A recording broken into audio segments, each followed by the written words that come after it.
ছেলে মেয়ে উভয় ক্ষেত্রেই এখন পরকীয়ার হার যদি ছেলে করে বা মেয়ে করে এমন না ব্যাপারটা যে আমরা ছেলেকে দোষারোপ করি বেশিরভাগ এই ক্ষেত্রে।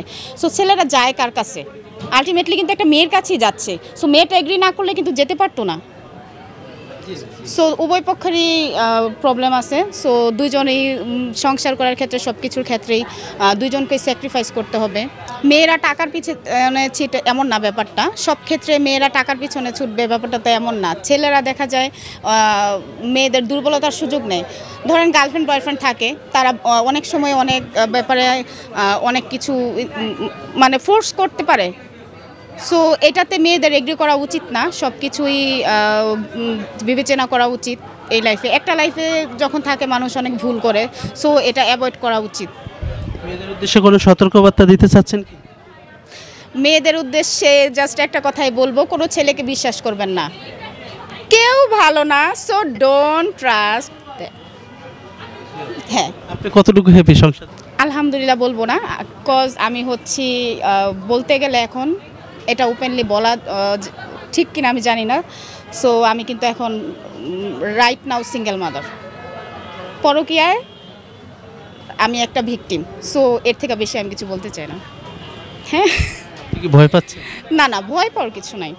এই যে সংসারটা, ধরেন আমি দেখেছি আমার পারিপার্শ্বিক বিভিন্ন, যেহেতু আমরা বিভিন্ন লেভেলের লোকজনের সাথে মিশি, অনেক সুখের সংসার শুধুমাত্র পরকীয়ার জন্য ভেঙে যায়, সেটা ছেলে হোক সেটা মেয়ে হোক। আর পরকীয়া এটা ভয়ঙ্কর একটা রোগ এবং মানসিক। ভাইয়া, একটা বাস্তবতা কি জানেন, যখন রিলেশনে থাকে তখন অনেক কিছু সেখানে কাজ করে, যখন বাস্তবতায় আসে ওই বাস্তবতা কোনো কিছু কাজ করে না। আর এই জায়গা থেকেই হয় মেয়েরা চিন্তা করে যে ছেলে আমাকে কম ভালোবাসে। কারণ রিলেশন অবস্থায় ধরেন সমস্ত আবেগ, অভিমান, মান অভিমান ভাঙানোর জন্য রাস্তায় দাঁড়িয়ে থাকবে, কোনো বিষয় না। কিন্তু যখন বিয়ে হয় তখন কোনো অভিমান ভাঙাতে গেলে পরে সেই বিষয়গুলো আসে না।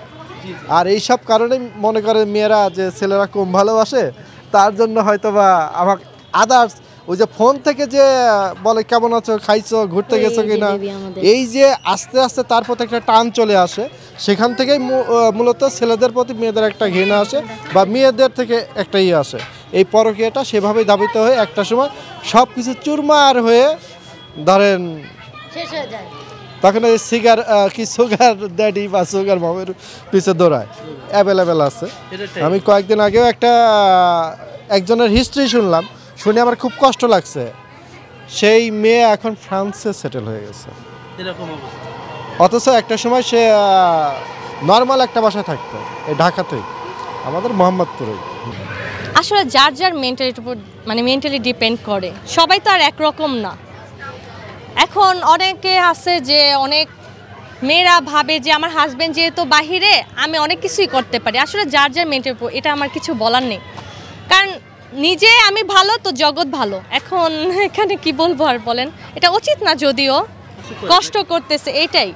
কারণ বিশ্বাসটা হচ্ছে অনেক জরুরি, যেহেতু স্বামীও ওইখানে, উনিও তো যেয়ে করতে পারে পরকীয়া। এটা তো আসলে কি বলবো বলেন, এখন স্বামী স্ত্রীর মধ্যে বিশ্বাস থাকাটা জরুরি। একদিকে তো আর হয় না, ঠিক আছে, একদিকে তো আর কি আসলে সলিড জিনিসটা থাকলে হয় না।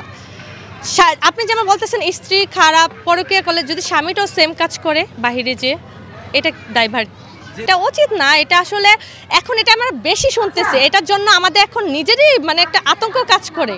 তো আমি মনে করি যে আসলে এটা বিষয় একটা একটু কঠোর ব্যবস্থা নেওয়া উচিত সরকার। হ্যাঁ, কারণ রিসেন্টলি এরকম অনেক হচ্ছে। সরকারকে বলতে চাই, কারণ দেখা যায় অনেক মেয়েরা একটু হাজব্যান্ডের সাথে ফেসবুকে ছবি দিলেই তারা মেয়েরা দেখা যায় হাজব্যান্ডকে আর কি কন্ট্যাক্ট করার চেষ্টা করে, ওইভাবেই হাই হ্যালো দিতে দিতে আস্তে আস্তে ওরা জানে কিন্তু সে ম্যারিড, তারপরও তাদের কাছ থেকে ছিনিয়ে নেয়। কিন্তু এটা উচিত না, তাদের উদ্দেশ্যেই বলতেছে, এরকম সরকার কিছু একটা ব্যবস্থা নেওয়া উচিত। কারণ অনেকে দেখা যায় 10 বছরের সংসারও থাকে, ভেঙে যায়। তো এটা অবশ্যই খারাপের একটা জিনিস, এই জন্যই এটাই বলতে চাচ্ছি যে এটা উচিত না আসলে।